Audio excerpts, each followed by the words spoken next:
Last guy I want to talk about, bro. Offensive lineman out of University of Texas, San Antonio. So UTSA, Spencer Burford. I think I say he said his last name, number 74. Left tackle, 6'5", 295.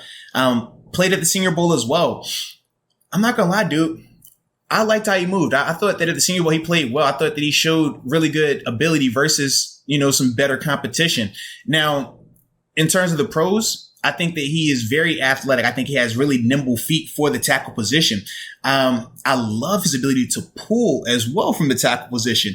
You watch him sometimes, man, pulling around up on guys like he'll hit you with the bump, bump. Like it's a cool little vibe, man. I think he has a nasty demeanor that he plays with that you want in your offensive lineman. Off on people. Yeah. He definitely has a nasty demeanor.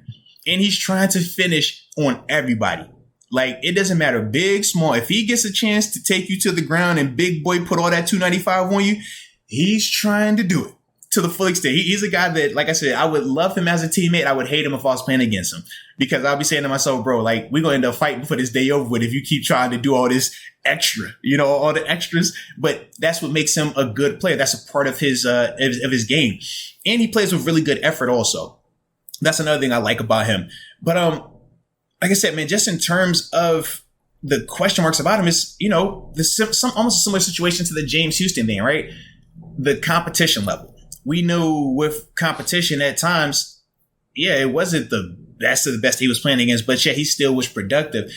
Some of the things that I think he needs to clean up, though, he drops his head at times, man, when it's time for contact, especially with some of the pass rushers. When he's moving? Yeah, he'll put that down like that, and man, he gets beat at times, man. Guys, yeah, right. he definitely does that, and that's one of the things that, can you coach it out of a guy? I think so, but it's gonna take time, because that's a habit that he just has right now, man. And like I said, when he connects, it's great, it's fine. He puts those paws on you, he gets guys moving.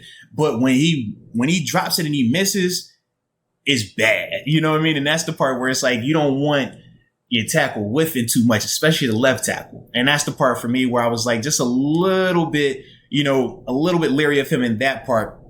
I also think that he's a little bit smaller, right? He's not the most chunky of tackles. Nah, he's thin. Being at 295, he's thin. So part of the reason why he moves so well is because he's light, but that's also part of the reasons that he struggles in terms of when he drive blocks. Like, you'll see him make initial contact and it's a good pop, but he really doesn't generate a ton of movement, but he doesn't give up a ton of movement either. So just full contact is more so like a stalemate, but you typically want those guys to be able to, get you 2 to 3 yards of green grass. So now your running back can have more space, because remember we talked about last year with the Steelers offensive line. That was one of the things that we struggled with. We really didn't have a ton of, movement happening up front from a positive perspective.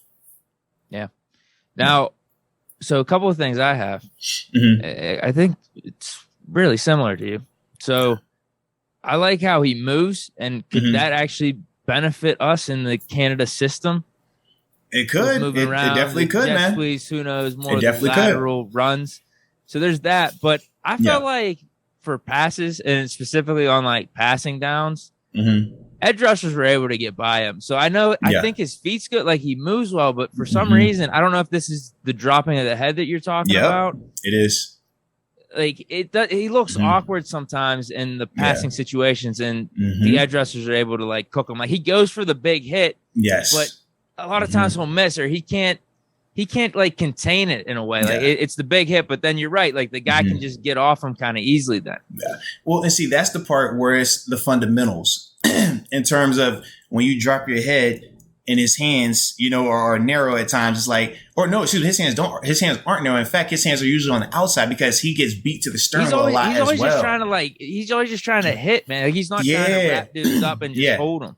And that's the part where I said, like, if you feel like you can get a guy that can coach that out of him and really improve his technique, then, excuse me, he could be really intriguing, because he is nimble. He is physical. You see the pulling ability, but as a whole, the flaws in his technique make him vulnerable. The flaws in his technique get him in trouble versus, a little faster guys or just more polished rushers. I know when I'm watching him, I'm like, man, okay, I can see how he gets beat here. I can see I can beat him with this because of what he's doing right here. But if he takes that out and he sits more vertical, now it's a different conversation.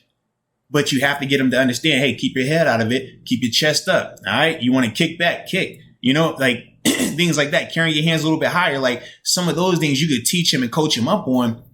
And as a whole, I think that you could probably tap into that. But at the same time, you don't take those type of guys early. This is more of like mid to the end of the draft because he's more of a project. But at the same time, when you're talking about the potential ways that we're going to have to add linemen or add competition, these are the type of guys that you kind of look at in those veins because he would be a middle to late round guy.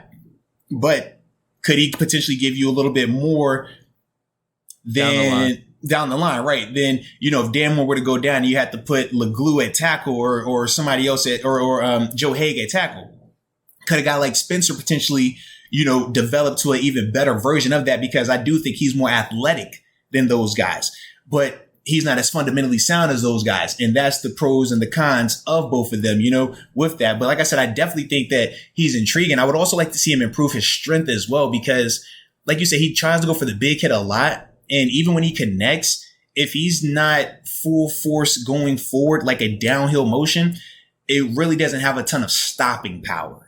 It's a big collision, but he's not overtaking guys. Unless, like I said, it's a run block or he's pulling. When you watch him, if anything, it's just clogging up the lane sometimes. Right. Whereas when you watch, some of these higher end tackles, when they kick and when they punch, it's stopping power. You're seeing edge rushers' feet go from this to That's the part. That's how you can really tell if a guy has a big punch or not.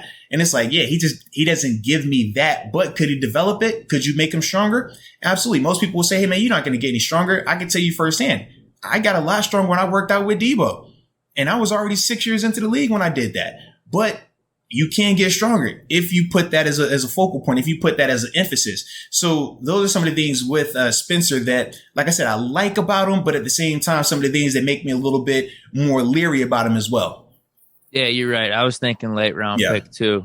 To move well, I thought he did good in the running game. And then when it was like play action too, it looked like he could get dudes, I guess, win against the edge rushers or win against the defensive line, whoever he was going up against. But whenever it was like those passing situations, he just looked awkward at times or just was whipping and sometimes. And like I said, that's the technique. He definitely has to get back to improving the technique because until he does that, he is going to have, some issues with that just at this level. Now, could he come in and be an extra alignment right away? Yes. But once again, he doesn't give you the same type of strength that a Zach Banner does, right? Think about how big Banner was when he would come in as an extra alignment and the movement that he could generate.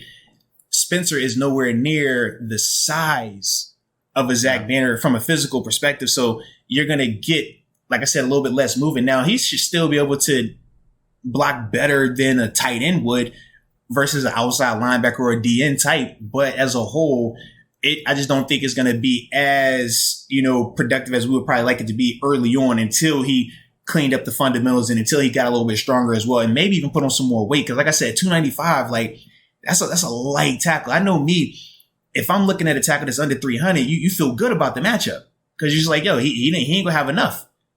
And with Spencer not being a big puncher on top of that, those are some of the things that, like I said, definitely could get him into trouble, man. If you feel like you could bull rush him and just push him back. That's what I'm saying. Yeah. Just the speed on the outside, you can hook him with a move, a spin or something like that, then it could be gory. I mean, this is all his rookie year, though. Who knows, you're right. He could develop down the line because there is some things that you like about him. Do you think he should go right tackle at all? Because they were trying him out at right tackle a little bit. Senior Bowl, it looked like. Yeah, they definitely were. I would need to see more of him as a right tackle before I say, put him as a right tackle because as we talked with Banner, right, he was a prime example of this. He talked about how just the footwork is different and the mechanics are different. We even heard Dotson talk about going from the right side to the left side. It's just the way certain guys are wired, at least as a guard, is still more of a balanced stance. So it's probably not as difficult. Whereas when you're talking to tackle, man, that is I equate swing tackles the same as swing edge rushers. In terms of when you are so used to driving off that left foot, you're so used to kicking back off one foot. When you got to switch it and now it's the right foot, some guys, they just can't process that fast enough at this level and understand, okay, well now with this hand supposed to be my punch hand, now it's going to be this hand. Like it takes guys some time to rewire themselves. Not everybody can do that. So with a guy like Spencer, I just don't know if he's capable of that just yet, because like you said, he did a little bit of it at the Senior Bowl, but we just didn't see a ton of it. So that's the part for me where I'm like, sure, but you would have to get him into camp first off, or maybe, pro day combine, you highly evaluate him, but it's still hard because it's just him moving in space, not him having to actually react, punch, and actually compete against an actual defender, if that makes sense. Yeah. He's not a dude I'm as high on versus Houston, or even like JoJo. Jalen. I like Petrie. I like Petrie. Jaquan, all them dudes, man. I like Petrie in terms of like safety, just because that's not as dependent on if Edmonds resigns or not. He could be a nice guy to take in the second round and play a decent amount. This dude is just, for me, late round pick. If we draft him, good depth for this season, and then who knows going forward. Yeah, whereas like, I think some of the other guys, they can make some immediate impact.